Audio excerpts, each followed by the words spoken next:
Good morning, everyone. Welcome back to Bold TV. Clay is out today, but we are lucky to have Julie Roginski. She's a Democratic strategist and host of Salty Politics with us. Welcome, Julie. Hi, Carrie. Bold TV is brought to you by Independent Women's Forum, a nonprofit dedicated to developing and advancing policies that aren't just well-intentioned, but actually enhance people's freedoms, choices, and opportunities. We have an exciting show for you today, so make sure you leave your questions and comments on Facebook and Twitter, and we're going to be reading them live. So, Julie, lots going on. I want our viewers to get to know you a little bit better. So we have a clip of you from your show, Salty Politics, which I just think is a great name because I love salt and vinegar chips are the best. I agree. I love salty. So let's play that clip about Kavanaugh. Judge Kavanaugh is somebody who wrote an article not too long ago, basically saying that the president's responsibilities are so immensely important that he can't be prosecuted civilly or criminally while he's in office. That's something that the Department of Justice has said, but the Supreme Court has never actually ruled on that.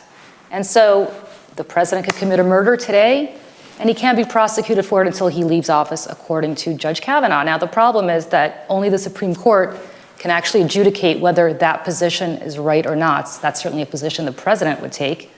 The question for us is, how do you put somebody who's essentially a juror in determining your fate on the Supreme Court?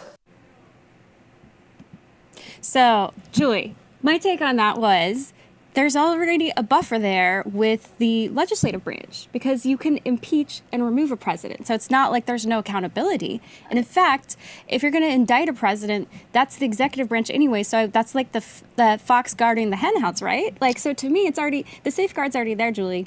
Well, the safeguard's only there if you have a Republican Congress that's actually willing to do the right thing, which I've never seen them actually be willing to do. I mean, look, during the Nixon impeachment scandal, at least you had some Republicans coming out and saying this is inappropriate. I have yet to see one Republican, even somebody who's retiring, saying that this is an unindicted co-conspirator and maybe we should take a look at whether this guy could be indicted or not or impeached or not. Jeff Sessions has seemed to be somewhat independent of the president, to the president's big chagrin. And so to me, look, I don't know the legal answer to this. I'm not a lawyer, but to put somebody on the Supreme Court who can determine whether or not you can be impeached while you're the guy putting him on the court is like your boss giving you a job and then expecting you to act against him. Something's a little stinky here. First of all, well, we'll get more into this because then we got to talk about the Ginsburg rule, which is about speculation, which we're not going to draw Judge Kavanaugh in the mud on that. We'll talk more about that later. Let's move to our next headline, though, about Kaepernick and what he did. His new contract, Colin Kaepernick, his new contract with Nike. And Nike is basically saying we can put the logo up there, or the motto, where it says, believe in something, even if it means sacrificing everything. I got to hand it to Nike. I think this is a bold move. I think it's good marketing. My take is I think it's exploiting tragedy. Kind of like when I saw this, I thought of the Pepsi ad with the Kardashian sister basically going there and trying to exploit something really, really tragic in order to sell apparel. I think I have a problem with that. I mean, I'm a capitalist, and so I agree with the president that, Nike can do what they want to do. This is a free country. But people have the right to respond and say, this is a little bit distasteful and it's exploitive, I think. I don't think it's exploitive. People, of course, have the right to respond and just not buy Nike if they don't like it. Look, I mean, this is a guy who essentially has paid a vast price for doing what he did. And people think he's there protecting the flag. Opposing the flag. He's not there opposing the flag or protesting the flag. What he's doing is talking about the fact that there's been racial injustice towards his community, and that's why he's taking the knee. And for that, he's been pilloried. You've had people essentially taking him off the playing field as a result. You've had the NFL rule about the fact that you can't take a knee anymore in front of the flag. So I think this is a guy who really did sacrifice a lot for his beliefs. I'm not a football person. I have no idea what kind of football player he was or is. But the only reason that I know Colin Kaepernick is because of the fact that I think he took a very, very, very strong stand for civil rights, and I think for that he should be commended. Well, I agree with you that we need to look at our criminal justice reform. We need to look and make sure that we have equality applied everywhere. When these shooting deaths that happen that are done without due process, that is horrible, and those officers need to be held accountable. Where Colin Kaepernick really lost me, though, was when he was wearing those socks with the head of a police officer as a pig with wings on them. And my brother was a police officer, and to think that Colin Kaepernick could dismiss my brother's life as a little pig with wings to be killed, I found that was over the edge for me. I don't blame you. I don't blame you at all. But I mean, again, as I said, there are people who are boycotting In-N-Out Burger right now because they gave money to Republicans, right? There are people who boycott Chick-fil-A because they happen to have very conservative views. There are people who now will boycott Nike because they're making Colin Kaepernick their poster child. And there are more people who will buy Nike or buy Chick-fil-A or buy In-N-Out Burgers because they happen to agree with their position. So that's, we agree this is the market that's freedom. speaking. That's freedom. That's the market speaking. I agree. We're all for it. So let's go to our last headline about the anonymous op-ed in the New York Times. We have that headline.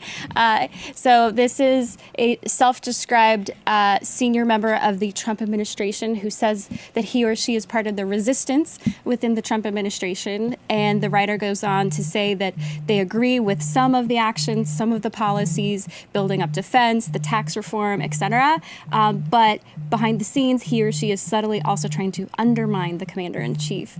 And the president overreacted, I think. I think he just needs to understand there are going to be haters. Haters are going to hate. Just move on, President. Focus on the fact that we have the lowest unemployment rate in 49 years. We just had the job numbers up today. Wages are up by 2.9% in the month of August. That is freaking awesome, President. Let's focus on that. I hate this op-ed. You might be surprised to hear this as somebody who actually is not a fan of the president. I hate this op-ed, and I'll tell you why. Either you put your name to it and then you quit, or you don't write the op-ed. But to say, this is like a Vichy government thing to me. It's like, things could have been a lot worse with Marshal Pétain if I only hadn't been there. The Vichy government could have been much worse. No, don't try to excuse yourself, and don't try to excuse the fact that you're part of something that you clearly think is reprehensible. And then stay there and write some anonymous op-ed. Whoever this is, I don't know who it is, should quit, write an op-ed and say, this is what I witnessed and this is why I can't be part of this administration anymore. This to me was such a CYA op-ed that had nothing to do with anything but this person trying to say that when Trump goes down, if Trump goes down, I was one of the good guys. I was out there protecting everybody. And it's one thing to be an anonymous leak. Everybody in politics does it. But to write an op-ed of this magnitude in the New York Times, I think it's completely disloyal to your boss, who is the president.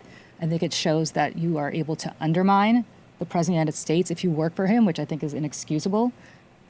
Look, either you quit on principle or you keep your mouth shut, but you don't write something on principle and then continue to work and pat yourself on the back for being a good guy. Hey, Julie, I agree with you there. Yeah. If you take a job, you're there to serve. You're there to serve your country. Just like Ambassador Huntsman, who, by the way, said he did not write the op-ed, but he served for President Obama, and then he's serving President Trump. Yeah. I mean, when you serve your president, you serve your country at the end of the day. So I found this distasteful also, or as Orrin Hatch might say, I found it disquieting. Mm-hmm. Such a good word, disquieting. The one thing I will say is just remember, Mark Felt in 1974 denied being deep throat unequivocally. So who knows, John Huntsman or Mike Pence or anybody else. Right here, no, not a conspiracy. Could be anybody. Listen, I deny it too if I were working there. Doesn't mean that, who knows. Well, we'll find out. I have a feeling we'll find out pretty soon in short order. So let's move on to our first guest segment. We have here in studio with us for the first time, Mr. Ivan Pentakov. He's Deputy Chief Editor for Digital at Epoch Times. Epoch Times is an independent global news and entertainment company headquartered here in New York City with the motto of truth and tradition. Joining Ivan on Skype is Elizabeth Slattery. She's the legal fellow for Heritage Foundation and the host of SCOTUS 101 podcast. Hi, you there, Julie? Thanks for having me. By the way, that's a great, I'm sorry, Elizabeth, I'm sorry. Julie's I'm right Elizabeth. here. I promise, I'm here. Great. I love the podcast name. Thanks. So, Elizabeth, this week was a big week with the Senate hearings for President Trump's Supreme Court pick, Brett Kavanaugh. How do you think it's going? Well, the Democrats have done their best to try to make it a circus, but I think Judge Kavanaugh has come across as a great judge and a great man, and I think the Senate will confirm him in the next couple of weeks. What's your take? Yeah, I agree with Elizabeth. I think despite the antics from the Democrats, how the judge has come across has been very confident. He's sort of an intellectual powerhouse, and He was very patient with the folks that tried to press him on certain things. And, in general, he sailed through these hearings, and the confirmation is now more or less inevitable. Even the New York Times is basically saying there's no chance something can happen. Well, it's inevitable because there's more Republicans than Democrats. But don't you think he got tripped up a little bit on some of the inconsistencies from the Bush emails and the fact that he had said one thing about Roe at his hearings and said something very different in emails that he had sent when he worked at the White House? I mean, I don't know if he's sailing through them. I think he's frankly, I think he's tripping through them. I agree he's going to get confirmed. But I'm not so sure that he's doing the fine job that people think that he's doing. Yeah, well, that was my feeling too. When Kamala Harris pressed him, when Cory Booker pressed him, it looked as though he was backing up and sort of like the flow was broken up, where he wasn't talking all the time.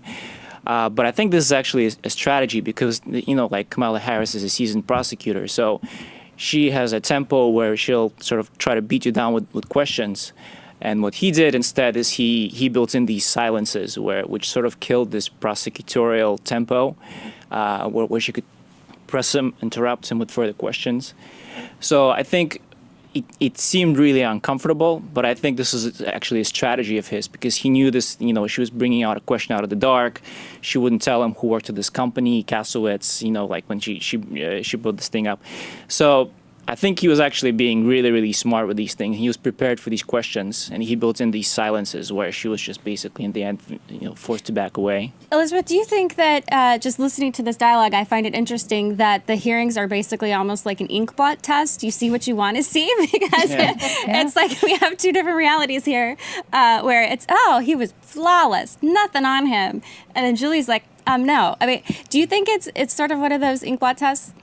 I think it is, and I think the Democratic base is probably really pleased with the way that Cory Booker and Kamala Harris made this, their debut for the 2020 presidential election. But I think Kavanaugh did a great job. And on the point of the emails about Roe v. Wade, he didn't say anything that was inconsistent in the emails. He simply pointed out that there are some legal scholars that question its validity, and he wasn't making any comment about his views.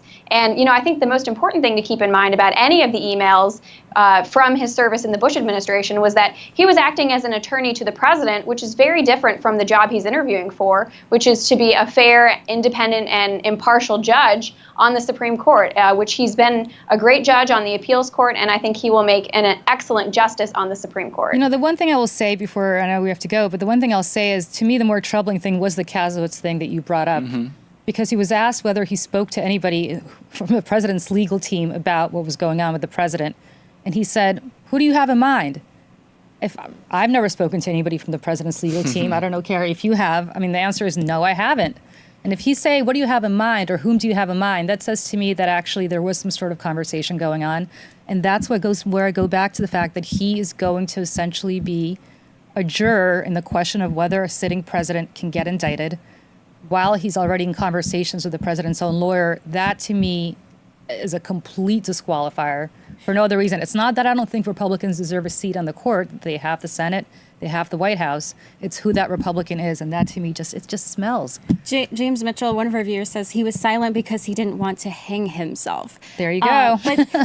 But Julie, here's my thing on what you just said as far as, I don't know where everyone works when I speak with them necessarily. I guess you'd have to have a pretty in-depth knowledge of someone, or if you're in a meeting, if it's a group setting. I mean, similar to the charge that Jeff Sessions was colluding with Russians because he was at a reception where there happened to be a Russian ambassador. This seems like a kangaroo court where we're trying to impugn someone just because they might have. I mean, D.C. has a lot of lawyers crawling around, as Karl Rove has pointed out.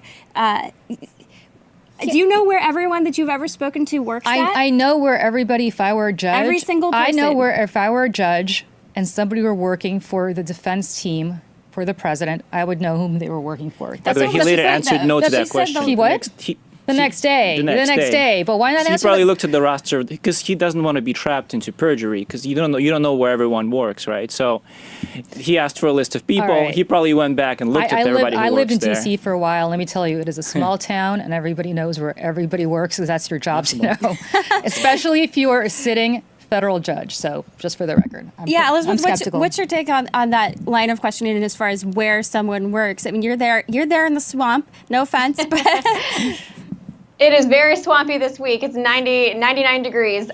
No, I think Judge Kavanaugh was trying to be very careful in ensuring that he didn't say, no, I've never spoken to anyone from that law firm. You know, as you pointed out, there are hundreds of people that work at the firm, and he might not necessarily know everyone that works there. You know, the next day he came back and said, well, I know former Senator Joe Lieberman. He's of counsel there. I don't think I've talked with him about this. But, you know, he did acknowledge that, of course, he has discussed things in the news with his fellow colleagues at the D.C. Circuit, and I'm sure with other people. But I think what it comes down to is that Senator Harris was trying to suggest there was some sort of improper discussion that Judge Kavanaugh had, but she has no proof of that, and she was just trying to tar him up and make him look bad without any actual evidence. I think she's a former prosecutor, and I think prosecutors never ask questions they don't have the answers to, so I'm not so sure about that. But then why didn't she say who it was? Yeah, she never followed up with anything. Should. So maybe she's going to drop a bombshell, but maybe she will. I would be really surprised if someone who is in consideration for the Supreme Court had such a conversation. You know, Brett Kavanaugh is a smart guy, and, you know, he has been, throughout his career as a judge, he's maintained his independence and his impartiality. Those are the most important things to him as a judge, and I don't think he would have done anything that would put those in jeopardy. Ivan, can you talk a little bit about the Ginsburg rule? Because actually, if you look at Rob Bluey's Twitter, he's a colleague of Elizabeth at the Heritage Foundation. He has a video, which is a mashup of all these judges or the history of the Ginsburg rule. Tell us a little bit about that. It's called the Ginsburg rule, but actually all the Supreme Court nominees, do more or less the same thing, where they refuse to answer hypothetical questions about a possible matter that might come before them. And the reason they do that is because it's impossible to decide a case without the specifics of that case before you. So when someone asks about, what if this matter comes before you, what if, a hypothetical case comes before you, cases like these come with dozens, if not hundreds, of pages of details, and the judge has to use those details to judge the case. So hypothetical questions, they call it the Ginsburg rule, but as Judge Kavanaugh said, he studied the past 8 or 9 nominees, their confirmation hearings, and they all do this. And he laid it out during the first day of questioning that, I think he was given the opportunity to do that by a Republican senator, that he's going to follow the same rule. It's a smart rule to follow, but what's interesting is that Mitch McConnell actually had warned the White House against nominating Kavanaugh for this particular reason, that his trail was way too long. There were too many pages, there were too many documents, that the Ginsburg rule may apply, but there's a vast trove of information back there that they could point to, and that's exactly what Democrats have done. Again, I agree, he's going to get confirmed, he's going to be on the court, but I think the administration has kind of needlessly put itself, and the Senate has needlessly put itself through a bloodbath that they probably would not have had to do with somebody who was a little bit less of a record keeper, for lack of a better word. Yeah. I don't know. I think when you look at the other possible nominees, Elizabeth, I'd love to get your take on this. The other names that are under consideration, I thought Kavanaugh seemed to be the more moderate of the choice as far as his decisions, his worldview. What's your take, Elizabeth?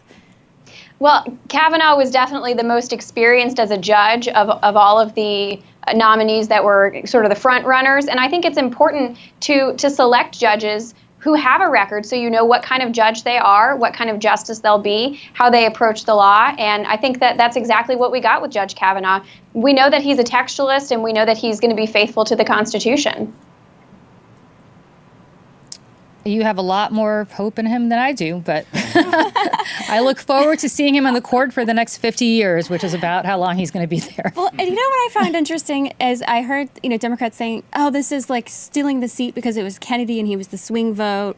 But who nominated Kennedy? Oh, yeah, Ronald Reagan. So we were the ones, conservatives were the ones who were disappointed by Kennedy not being conservative on the court. This is stealing a seat because Merrick Garland, who actually is on the same court as Judge Kavanaugh, should have had that seat. And if we're going to be talking about not bringing anybody up before an election, then I guess there's an election coming up in about 60 days that maybe we shouldn't discuss until we see who controls the Senate.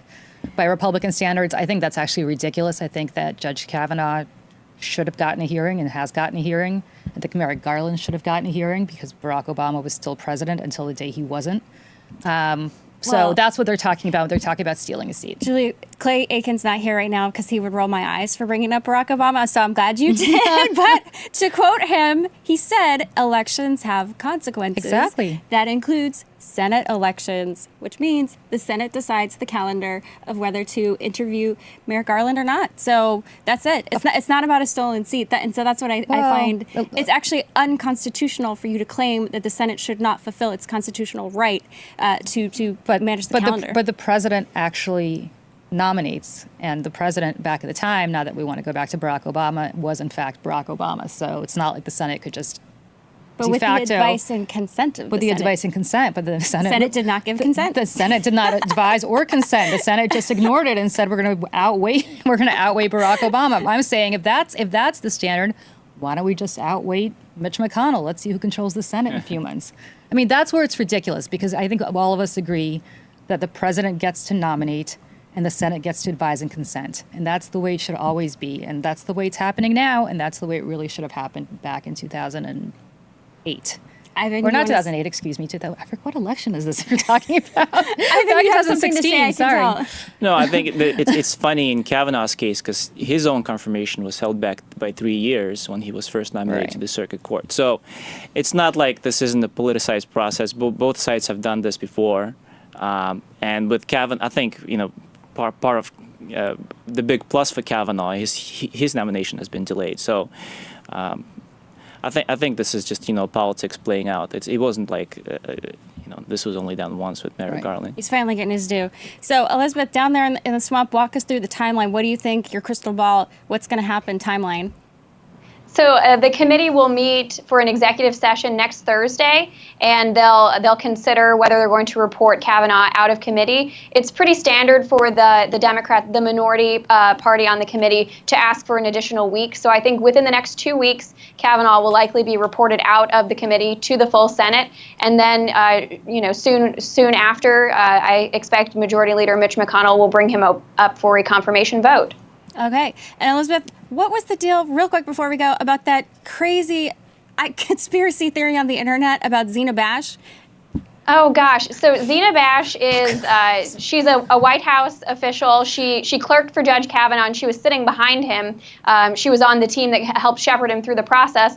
And I guess the way she was holding her arms, I mean, she was sitting in these seats for, 13 plus hours a day. And there was this theory on the internet that she was making some sort of white power symbol, but it's just ridiculous. I don't think she realized what she was doing at the time. And, it really shows that the left is grasping at straws to try to criticize, anyone in this process. Well, especially because her mother is, this is what her husband said, her mother's Mexican and her father's Jewish. So, yeah, I got to say, let's not put the left in all of this together. Because when I saw that, I thought that was the most ridiculous conspiracy I'd ever seen. I mean, but this is not an unusual thing to do. I didn't even know what a white power sign was until I heard about this controversy. But anyway, I think it's absolutely ridiculous. Yeah. If that's all they've got on Kavanaugh, I think he's in good shape. Yeah, they got a lot more, but he's still in good shape. All right. Thanks, Elizabeth Slattery, for joining us from Heritage Foundation, and Ivan from Epoch Times. Thanks so much. Thanks for having me. So next we have Father Sam Sawyer. He's executive editor at American Media, and Catherine Jean Lopez, editor-at-large for National Review. First-time comers to the show. It's a first time we've ever had a Catholic leader on the show. We had the guy, if our viewers from Bold TV will know, we had the leader of the Episcopal Church on, Michael Curry, a few weeks ago. So I think it's only fair that we broaden our horizons. So welcome to you both. Thank you. Thanks. Father, could the recent reveal of more than 1,000 children allegedly sexually assaulted or abused in 6 Catholic dioceses throughout Pennsylvania actually lead to real changes within the Catholic Church, or are there going to be more allegations of cover-ups, do you think? There's a favorite Catholic answer of both and I'll give it here as well. So I think there are going to be real changes. I think that the revelations in Pennsylvania, and I actually grew up in the Diocese of Scranton, one of the dioceses that was investigated in that grand jury report. I think that those revelations really have prompted the Church to realize that in addition to what was done in 2002 after the initial Boston scandals, where we adopted policies of zero tolerance with respect to priests who were found to have abused. There's also a need for reforms about how we deal with bishops, either bishops who are accused of abuse or misconduct themselves, and also how we deal with bishops who haven't sufficiently protected children from abuse. So I think that is going to happen. I think those processes towards defining those ways of holding people accountable, that started finally. It's going to be slower than we want it to be, but it is going to happen. But at the same time, we also have, just yesterday, the New York State Attorney General starting to investigate the dioceses in New York. That's happening in other places in the country. I imagine there will be more of that for the next few years at least. Can I ask, because I'll use the example of New Jersey, where Cardinal McCarrick was the Archbishop in Newark before he went to Washington. There was a memorandum of understanding in 2002 between the Attorney General in New Jersey and the Archdiocese of Newark. And I'm not sure if McCarrick was still Archbishop at the time, but it's essentially saying, if something happens, you have to report it to civil authorities, that you can no longer just keep this within the church.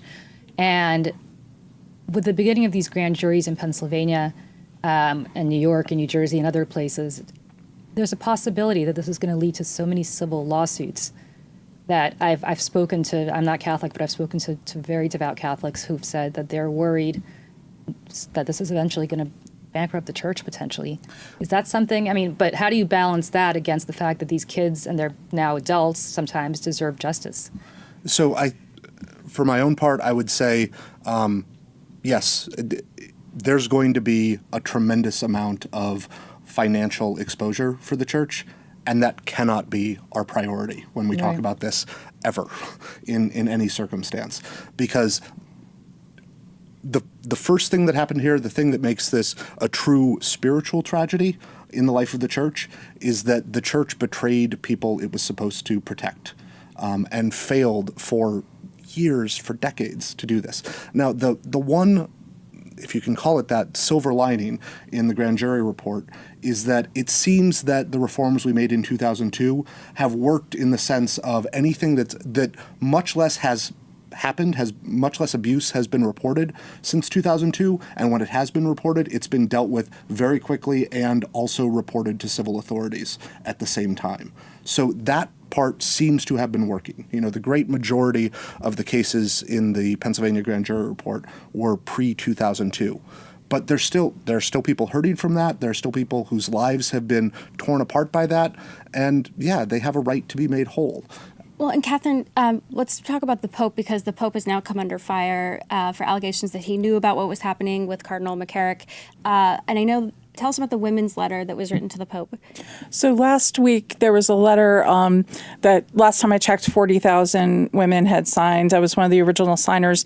It included a number of seminary professors, mothers' wives, heart of the church in many ways, who love church teaching, love the church and love church teaching, who basically were pleading with the Pope to tell us what he knew, what he knows, because in the case of this letter that Archbishop Vigano, the former nuncio, essentially the ambassador from the Holy See, had written this quote testimony. I put quote marks because it was just sort of a letter that was released, making a lot of accusations, including that Pope Francis knew that Pope Benedict had put restrictions on McCarrick, and that Pope Francis knew this and then lifted it.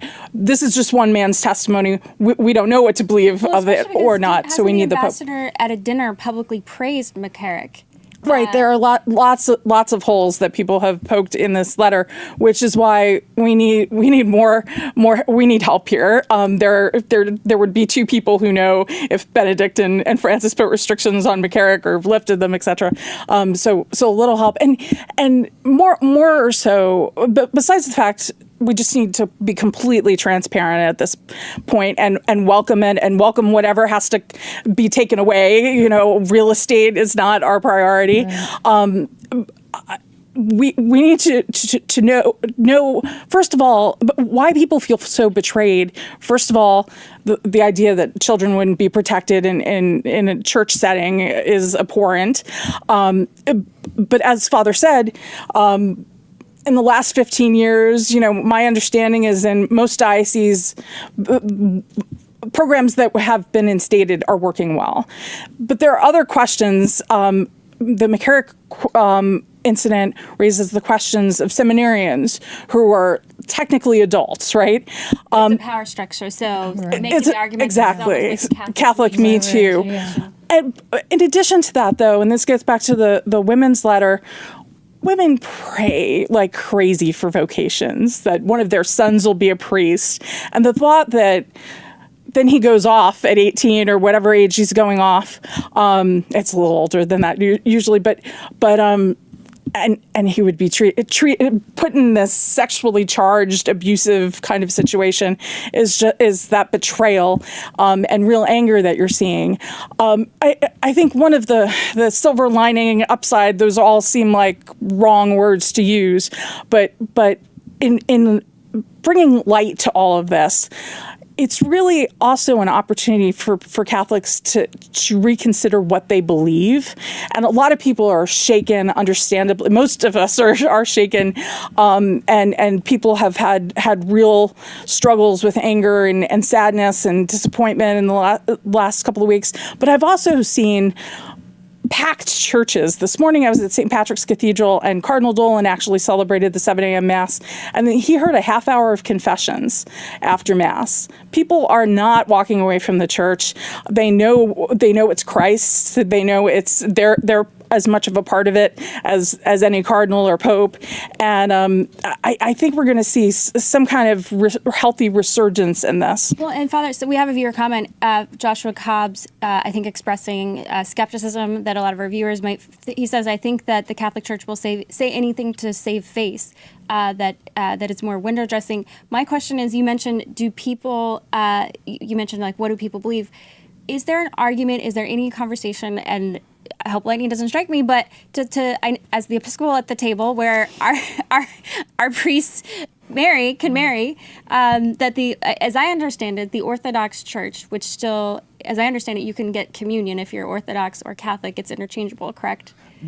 It's quite a bit more complicated than that. Sure. There is some, yes, sort of. Sort of, okay. And then within the Orthodox Church, that there are some priests who do marry and some deacons, not the bishops, but that there is a case that within the Orthodox Church that you could get married. Is there any talk around that to say maybe this might help alleviate this sexually charged environment, that people might be able to get married?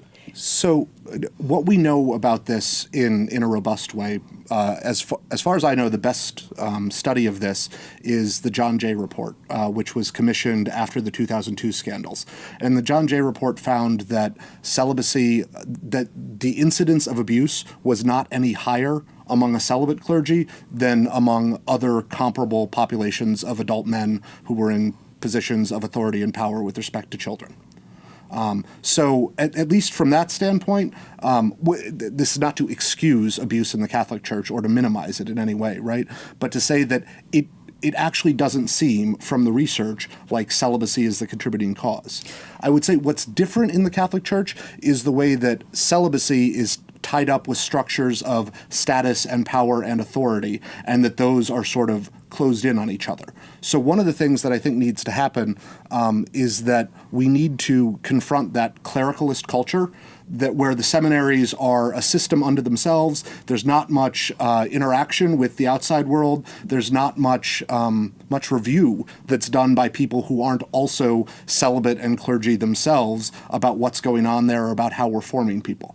Is there a long-term question about, should the church maintain the discipline of celibacy that we've had for about 1,000 years now? Sure, there's a long-term question about that, but I would actually say there are other reasons for that question, principally among them the availability of the number of priests that the church actually needs, more than the assumption that, because we've seen this not work in other cases, in other denominations, the assumption that simply letting people get married will somehow prevent child abuse, right? Married people abuse children too. Child abuse doesn't happen because people are denied sex. It happens because people are unaccountable and are not challenged when they start preying on children. But you don't have this level of, and forgive me for saying this, but you don't have this level of scandal in, for example, the Episcopal Church and other churches. And the only difference, it seems to me, is that you have priests who are celibate in ways that maybe they didn't understand they were going to have to be for the rest of their lives when they become priests, or for any other reason, or maybe it's the fact that women aren't able to celebrate Mass and all sorts of, this is not by any stretch of the imagination a criticism of the church, but there is a crisis in the Catholic Church that maybe we have yet to see in other religions, but so far we've seen it in the Catholic Church, and for the life of me, I can't understand why it is that it's the Catholic Church that's been singled out if it's not because of the celibacy issue. Well, if I could, let me offer a couple ideas about that. One is that the Catholic Church is still the gorilla in the room when we're talking about Christianity and we're talking about religion and the modern world. Part of that's market share is dominant. Yeah, right. Part of that's just numbers. Part of that is the depth of the tradition and that it's sort of an easily available icon. Part of that is while the numbers in the John Jay report told us that the incidence of sexual abuse wasn't higher. Other Christian denominations don't have the same kind of institutional structures in dioceses, and the real problem, it's all a real problem, but they didn't. There wasn't the mechanism of cover-up that we saw exposed in the Pennsylvania grand jury report, where priests got moved around from parish to parish, and the only people who knew what was really going on were in the diocesan office and weren't actually being forthcoming about it. So that, I think, drives up the scandal in some sense more than celibacy. It is true in the sense of it being so hierarchical that a lot of Protestant or evangelical denominations are more decentralized. Right. That there isn't this level of hierarchy where you can move people around like that. So that's a very interesting point. Thank you so much for bringing that up. And one of the things that we said in the women's letter is that women need to be part of the reform and the solution, and it can't be cardinals, behind closed doors, solving this problem. And that's a really healthy thing for the church, and helps people to realize that it doesn't again belong to cardinals and bishops. In what way, though, do you think women need to be part of the church? The bishops' conference, the National Bishops' Conference, has already been talking about an independent lay review board that would take a look at dioceses and structures and work alongside, in some cases, what states are looking into now. But you have to have constant interaction in the seminaries, in the chanceries, and you have women in chanceries. But sometimes the culture is a little too clerical, and so breaking that down, and it's not all dioceses, but that it's definitely a problem in the church, and I do agree that's sort of one of the more foremost. One of the first questions is fidelity. Why are you a priest in the first place? And I think this is going to be a healthy cleansing period. If you're a priest who made vows of celibacy, why did you do that, and what was it about, and are you being faithful to them, and why not? This is a healthy examination of conscience for people too. Renewal. Exactly. Thank you so much, Catherine, and thank you, Father, for joining us. We got to move on. We really appreciate it. Thank you so much. Come back. We got to keep this conversation going. There's an interesting viewer comment. Jeff Pitts says both things can be true. Number one, there is a crisis in the Catholic Church, and number two, this type of abuse happens in many non-religious institutions too. That's true. Both. That's an adult, mature mind can hold two thoughts at the same time. That's absolutely true.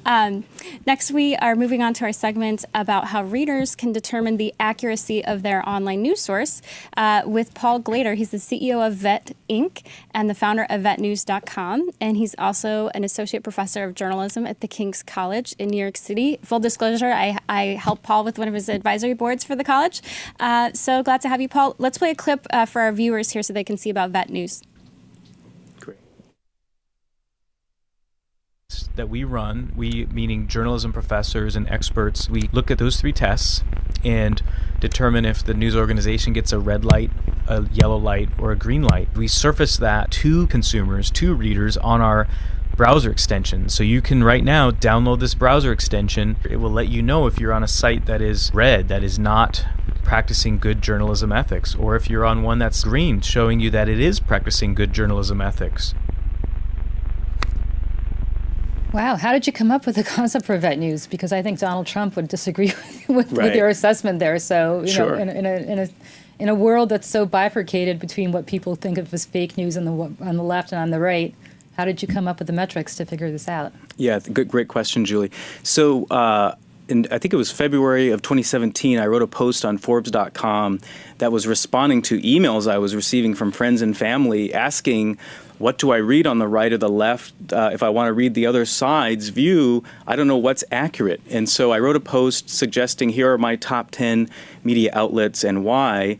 And I threw in some tips of how one can be more media literate and understand the ethics of news organizations. So I wasn't expecting the response I got, which was 1.3 million and growing readers of that post. And there was lots of debates and lots of discussion. And I heard from a lot of people over email and Twitter saying, this really helped us. And could we help you take this forward? Could we build a website? So I thought about it for a while, and this idea came to myself and others to launch what is called Vet Inc., which is the Swedish word that means savvy, is the word vet. So our first product called Vet News, the idea behind it is to make citizens more savvy about what they read and how they engage with news and information. So, but what about the question of bias? Because you mentioned President Trump. That's the big, I think, elephant in the room as it relates to the quality or the ethos or the word choice and selection around the stories. Because I think the metrics that you've put out are more about sort of how they do it versus what's the content in it. Right. Is that the next step? Right. Yeah, no, I think bias has always been a difficult issue for media for centuries, actually. And if we look at the American model of the press, I mean, I was reading a history book in journalism the other day by Paul Starr that said in 1840 and 1850, America was more media literate, had more newspaper readers, more people who were literate, and people who were going to school than any country in Europe, I think with the exception of Sweden, which is nice when our name is Swedish. But to me, I think now we have an era where the citizens are extremely confused more than ever. And bias has been with us since, the 1800s. And I think technology has disaggregated media and allowed all kinds of people to launch startups and be part of media. But it's also requiring a new sort of standards and ethics to take place in the new media ecology. And I believe technology, to your question of bias, I think technology has gotten us into this mess or this problem, and it can help get us out of it. But that's So to be more specific, I guess, on bias, I think, yes, we have some binary tests, yes or no questions that help citizens understand the ethics of news organizations. But I also think if we can involve technologies like natural language processing, artificial intelligence, blockchain authentication technology, and I'm talking to some of these technologists, and I really believe that in the next 5 years, Vet News and others will be solving this challenge, including not just helping citizens become more savvy, but showing citizens the bias of news organizations as well. But don't you think people almost want to go to news organizations that reinforce their viewpoints? So, for example, when I was growing up, you had the three anchors, right? You had CBS, NBC, ABC. They were all, roughly the same. There was no ideology, I guess. People on the right might say they were ideological, but practically speaking, they were just delivering the news. And then you had the rise of cable news, and then you had the rise of Fox News, and the rise of MSNBC. And if you're a liberal, you want to go to MSNBC. And if you're a conservative, you want to go to Fox because it's going to reinforce your viewpoint. Yeah. And do people really care about whether something is accurate, or is it that people really just want to go and hear what they already believe and want to hear? Well, to be honest, I think the big networks and the biggest newspapers have become who they are, and they have developed the large audiences and continue to do so because they have standards around the facts, how they do their reporting and their news gathering and their storytelling. And yes, bias is present. Yes, I do think people sometimes want to read or view things that confirm their biases. In fact, the research shows that. But I think we want to encourage news organizations to be transparent about their biases, and that's what part of our product does. And so I think we want news organizations to be upfront with citizens, and we want citizens to be able to make a conscious choice of, I'm going to watch Fox, I'm going to watch CNN, and this is what technology and journalism professors are showing me about those news orgs. We just want people to be more informed. We're not trying to make them, I would frankly like to help them see if news organizations they're viewing are peddling in totally false information. We do flag that. But I think there's a difference between what's news organizations promoting totally false information and trying to disrupt nation states and elections versus bias. Those are kind of two different problems, and I think we can help solve both of them, actually. Yeah, well, and I think that's what when President Trump says he doesn't like fake news, he's not talking about he thinks that the false information is wrong. He's talking about the biased information. That's the problem. And Yes. and I work with accuracy in media, and we actually have a rating system around bias specifically. So you guys can check that out. For us, we call out liberal bias. And I looked at the test for Bold as a new startup ourselves, and we have a terms of use page, and now I want to add the code of ethics page. And I was proud to see that you were using the Society of Professional Journalists, because I was very, very active when I was in college with the SBJ chapter. I think I was the president, maybe vice president, and I went to all the conventions. So it was a nice reminder. Oh yeah, let's put that on our site. So we're yellow right now, but I aspire to be green. We'll put it on the site. So. Great. Yeah, no, and that's wonderful. And the startup ecology going on with startups like platforms like Bold and BuzzFeed and Vice, it's wonderful. It's like we're in the 1800s again of journalism in New York City and other places, with all kinds of new models and new voices and the ability to report news and tell stories.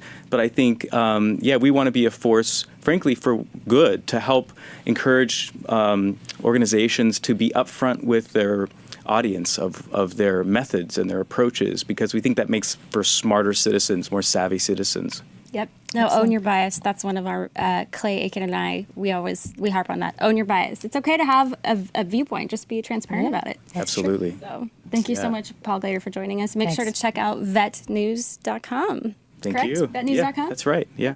All right. Let's go on to our next segment, brought to you by one of our Bold partners, Independent Women's Forum. This week we have a friend of Bold, Patrice Onwuka, with us on Skype. She is the Senior Policy Analyst at IWF. Hello, Patrice. Hi, Carrie. How are you? I'm doing well. So welcome, Patrice. The benefit requirements for the Supplemental Nutrition Assistance Program, also known as SNAP, are being considered for reform within the Farm Bill in Congress. How can that reform affect families?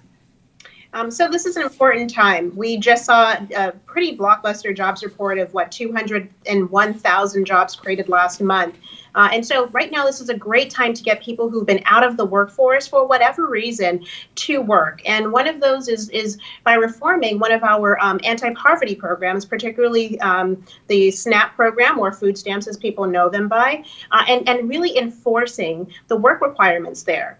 Of the 3.8 million people who either have no children, who are able-bodied and are working age, only about a quarter of them are working. And so the question is, well, how do we get those folks into the job market to build the skills, to build the experience that they can use, even, God forbid, if the economy doesn't go so well and they're not and work becomes harder to find.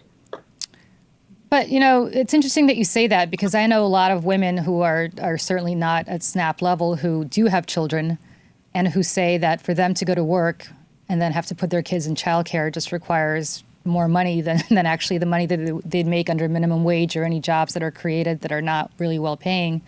So isn't this kind of punitive to people like that? Well, what's good is that this is not targeting people who have children at all. This is for those people who are called ABOTs. I mean, that's a super wonky term, but in essence, these are people who don't have children, number one, who are of working age, number two, and who are able-bodied, meaning they don't have any sort of mental or physical illness that would preclude them from working. So when you talk about women who have children, I definitely feel that and understand that. And I think this reform is really meant to be modest and targeted to those people who don't fall into that category. But so, Patrice, I know on the House side there's been a lot of action and support for this reform, but on the Senate side, really not so keen on this idea. And the Farm Bill on the Senate side does not have the SNAP reforms. Do you think this actually has any possibility of seeing the light of day as far as reforming SNAP? Well, what's interesting is that this week, both the House and the Senate met, the Farm Bill Committee met to reconcile those differences. And you're right, the House bill has those reforms in there. The Senate bill does not. And I think that there is some appetite, given, again, the strong economy that we're seeing. 3.9% is historically low unemployment right now. This is the best time to get people working. And so I do think that you're going to have some senators who are saying, hey, I have people in my state who are able to work and they're not working. Why can't we enforce the regulations or the requirements that are already in place? We're not talking really about imposing anything new, but enforcing them. And I think that's the big difference. But what about people who just aren't skilled enough to get a well-paying job, so that they need supplemental, they need SNAP, they need some sort of supplemental help? And there are a lot of people who actually do have jobs who still don't make enough money and still need benefits like SNAP. So are those people going to be left in the dust with this? Because you're kind of painting everything with a very broad swath. Yeah, so number one, what's great is that the House bill actually included $1 billion worth of new funding for training and for work in finding work assistance. So what's great is that it's not going to be it doesn't have to be equally distributed where every unemployed person who's a SNAP recipient gets the same amount of money. You could target more aid to those who need it more and less aid to those who don't need it as much. For those people so that way you can help people get the skills and the training that they need. And I think that's going to be helpful to them. For those people who, are already working and just need a better paying job, maybe the additional work assistance or work finding assistance money, that $1 billion pot of money I mentioned, that can go towards helping them actually find a better paying job. And I'm really happy to see that wages have actually ticked up last month. So that this is I think can be a win-win here.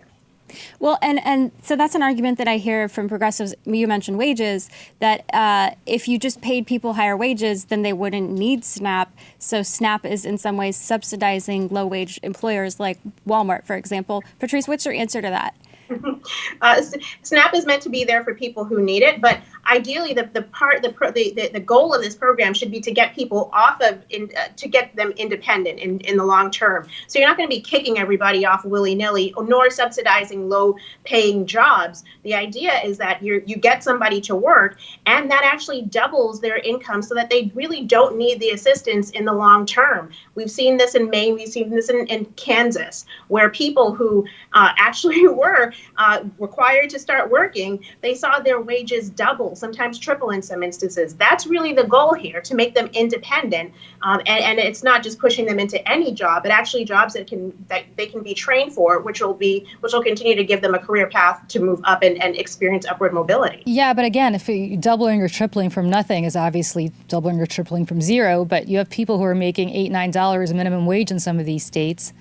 And how do you live on $8 or $9 minimum wage? I mean, I'd love to try it if being possible. Well, you need help. I mean, and not just help to buy food, but I mean help to buy nutritious food, because the last thing you need is people going through McDonald's drive-thrus and eating that 3 times a day. So it seems to me again that you're almost it's punitive towards low wage, minimum wage people who, even if they were to get a job, probably still would need some sort of assistance, especially with food products, before they can be on their own 2 feet.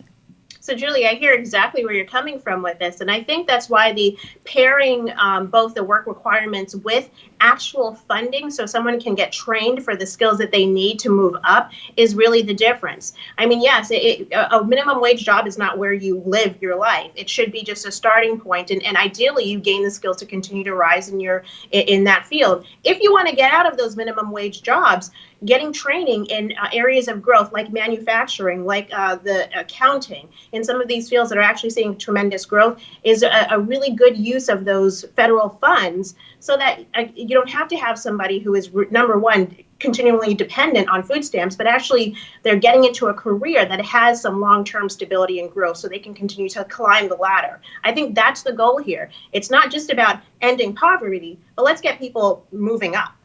I agree with that sentiment tremendously. I just think it's unrealistic in a place like New York City to live on minimum wage while trying to work your way up to being the manager of Walmart as opposed to just a cashier at Walmart, and at the same time having any assistance taken away from you while you're doing that. And I think that to me seems a little bit harsh. Well, we don't have Walmart in New York City. I wish we did. I think it's the market's adjusting accordingly, right. The wages and the demand. Well, let's not forget, states should be cutting their taxes. So let's take off some of those regressive taxes that are on people that are taking so much of their low income wages. Let's take away some of the sales taxes where poor people who spend an inordinate amount or more of their income on things like that. I think this is pairing that with some of those other state-based reforms. And Julie, I think that would go a long way to helping people who are lower income in New York. So you want to starve the beast and starve the person is what you're saying. I'm just kidding. That's not We're going to keep this going offline. We will let them fight it out on Twitter. Keep going. I will say the Wall Street Journal reported on a poll showing 85% of workers, blue-collar workers, are optimistic right now regarding the direction of their lives. So that's good. And we'll see what happens if these reforms take shape. Thanks so much, Patrice, for joining us. Thanks very much. Our last segment is our Bookster segment. Bookster is a website for book lovers and so much more. Joining us here on set is Erin Gibson. She's the author of Feminasty, the complicated woman's guide to surviving the patriarchy without drinking herself to death. The book discusses feminism and uses Erin's personal experiences to describe the ways that society has changed in the 21st century. Welcome, Erin. Hi, thanks for having me. Erin, first of all, I read half your book. I couldn't get through all of it because I belatedly got it. I loved it, and I thought it was hilarious. How did you come up with the word feminasty? Well, I've been doing a podcast with my performing partner, Brian Safi, for about 7 years. It's called Throwing Shade, and we talk about women's issues, LGBTQ issues, try to wrap them up in gutter humor so that it could be accessible for people who maybe aren't wonks about the way that they're marginalized. And we just wanted to come up with funny names that sounded empowering, but also weren't in the vernacular. So I came up with Feminasty. He's homosensual. And then our straight male allies are heterosensitives. That's great. Oh, I love it.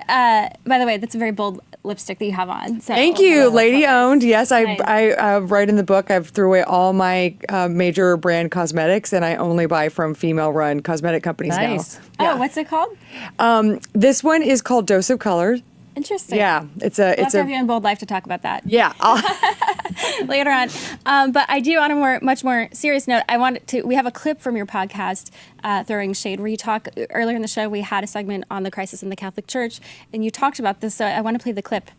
Well, I put it on my Instagram because I, of course, was also raised Catholic, and I hate the Catholic Church. And I mean the word hate because I think they're awful people for the most. I think the people in charge are awful and cover up crimes against children and teenage women, and in some cases, according to some Netflix series, have murdered nuns. So I just think at the end of the day, if you're clinging on to the Catholic Church, why don't you hop on over to Episcopalian? Yeah, or why don't, yes, exactly. Because it's the same shit without all the fucking monsters. Yeah. Well, as the Episcopalian at the table, they had that fight of hundreds of years ago. But, in fairness, I think you voiced a lot of anger that people feel about the Catholic Church. And we did have a father on talking about the reforms they are trying to put into place. Talk. It's been talk for 20, 30 years. My family has been damaged by the Catholic Church. I want to see it burned to the ground. So, and what about the women's letter? So we had Catherine Jean Lopez. She wrote a letter with 40,000 Catholic women saying we want women to have a stronger voice. Do you see that happening in the Catholic Church? No. They're never going to do it. I mean, don't believe what they say. They're all liars. I mean, it's 2018. I'm done. I'm done with anybody who's not making actual changes. I'm done with comedians who haven't done their duty making amends to women and then getting back on stage. You're done. I just don't have the time. We have other things we need to fix. And I think, look, I'm a strong believer in there's different ways to have currency. It's not always money. It's your time. It's what you're spending. It's who you're talking about. It's where you're going. And if you're going into the Catholic Church, you are paying them and supporting them with your time for whatever they're doing. So that has to be on your shoulders if you're continuing to do that. So let me read you an excerpt from your book. You said, and I completely relate to this, I think I'm a few years older than you based on this, but when I was 10 years old, all I wanted to do was listen to Def Leppard, ditto, marry Doogie Howser, I'm still in denial about the fact that I cannot do that, and be old enough to smoke cigarettes. I think I was 13 when you were writing this as 10, so I think I was already smoking cigarettes by then. But started young. Did life turn out the way you wanted, aside from Doogie Howser, who I think all of us wanted to marry, and sadly is taken by some guy who's not going to marry us? Yeah, and they have a beautiful family. Yes. I'm really happy about the way that my life turned out. I think it would have been very easy for me to take my lower middle class anger and frustration and turn that in on myself, and I figured out a way to turn it outwards at the forces that are fighting my ability to be autonomous. Right. And wouldn't the Trump voters say that's what they're doing by electing Trump? Like Trump's like putting a middle finger up to those who, he's the blue collar billionaire. He stands up for lower. So I just think it's interesting because what you're saying to me sounds a lot like what the Trump voters say. Yeah, I mean, I have poverty level anger, but I've educated myself to understand who the real villains are. And I don't trust anybody my big thing is like, talk is cheap, and that sounds like cliche, but it truly is. And all Trump does is talk. He absolutely does nothing actionable. So until he does, like, he is just a liar to me. Everyone's a liar is the point of my book. Excellent. So who do you admire? First of all, well, of course, I've been watching the Kavanaugh hearings, and Kamala Harris is my queen. I want her to be. She's the only person I've ever wanted to be a dictator. I am in for her. I'm so excited about the elections this November. Women who have not run for office before are winning primaries, and I cannot wait to see the sea change that happens. But in your book, you still say you prefer Trump to Mike Pence, so you kind of don't want to say impeachment. Well, look, you've got to, at the end of the day, talk about someone who's definitely made actions towards his hatred. Mike Pence brought back HIV in Indiana. He has put these really draconian abortion laws on the books. He has turned back time for women and minorities in his own state. He has done stuff that actually makes me super afraid of seeing him in a position of power. But Indiana loves Mike Pence, and they reelected him, and I love Mike Pence too. So even if something happens to Trump, I'd be happy with either one. I love them both. Wow. The woman who made my Handmaid's Tale costume from Indiana would disagree with you. We'd love to have her on. Let's have I a disagree with her conversation too. with her. No, this is what we need in the country, is to have people who have like completely polar opposite views talking to each other. Well, I hope you're okay with the fact that he's used your tax dollars to have a butler. A butler, Yeah. as opposed to someone as who... governor, right? Yeah, as governor. I think they all have butlers as governor. They don't all have Really? butlers, no. I think every governor No. I've been around has. Well, I've some never sort of- lived in yeah. Indiana, and the people of Indiana chose to reelect him, so... Well, I guess we need to educate people a little more. Indiana some more. I agree. We have a viewer comment. He says, Dave Hannum, Sangster, says, wow, you sound like me at times. Choice language. That's in a cool last name, by the way. Is that a way to tell me that ladies shouldn't curse? Yeah, wrap up the potty mouth, please. So what's been the response to your book? I mean, what was your goal with the book, and then what's been the response? The response has been overwhelmingly positive, especially with my dedication page, which says to women, "You're not my competition." I loved that. I love that. Yeah, I really do think women need, even if we disagree on certain things, we need to come to the center and figure out what's good for us and our children and the people in this country who are absolutely struggling. But don't you think the Me Too movement has kind of helped women do that, where they've come together and it's less competition, it's less that women are trying to fight other women for a position of power, and it's a kind of more solidarity and sisterhood? Absolutely. I feel like something's changed in the last couple of years. Sharing your story and having them be heard. Yeah, I agree. Yeah. So your podcast nominated for an Emmy, correct? Gay of Thrones. Yes. It's a recap show that I do with my hairdresser Jonathan Van Ness from Queer Eye, and we've been recapping Game of Thrones for the last 6 years and regurgitating it in a format and language for women and gay men. Is it wrong that I'm rooting for Cersei to win? I mean, she's a powerful female. Everybody thinks I'm crazy. I'm rooting for Cersei and Jaime to win. She's not going to be a better person. She's not going to all of a sudden become benevolent. But the other ones all kind of irritate me, so I'm kind of rooting for her. Well, they should have a female writer on the show. Maybe that'd fix some things. Oh, I love it. You're calling it out. I love it. But no, I mean, how did that? You were nominated, so. Yeah, this is our second nomination. Thanks so much. So hopefully this is the year we win. Good luck. That's amazing. Thank you. That's I great. mean, is there a way you could, sort of, to the judges? Oh, like pay them off? I don't know, take them out to dinner? Yeah, use my... Slip them with 20? You know what guys in Hollywood like? Women in adult women in horse T-shirts. I really know how to use my wiles, my sexual wiles to get what I want. You know what? There's probably some guy in Hollywood who gets really turned on by adult women in horse T-shirts. I meant more just overwhelming them with your brilliance and charm, really.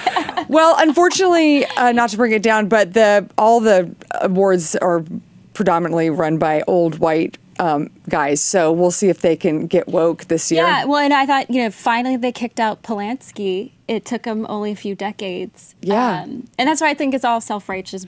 I do. I agree with that. Yeah, and you know what? Covered up for Harvey Weinstein. They knew about. Oh, and Kevin Spacey, American Beauty. That movie's disgusting. And he got all these awards, and then when he behaves that way in real life, we're shocked. We're like, but we gave him all these awards. So That movie was Harvey BS. Weinstein, I feel like I'm not even in Hollywood, and I'd heard about these stories for like the last 20 years. How is this a secret to anybody? When I hear No. Meryl Streep saying Harvey Cover Weinstein, up. I was shocked. I was floored. I couldn't believe it. Come on.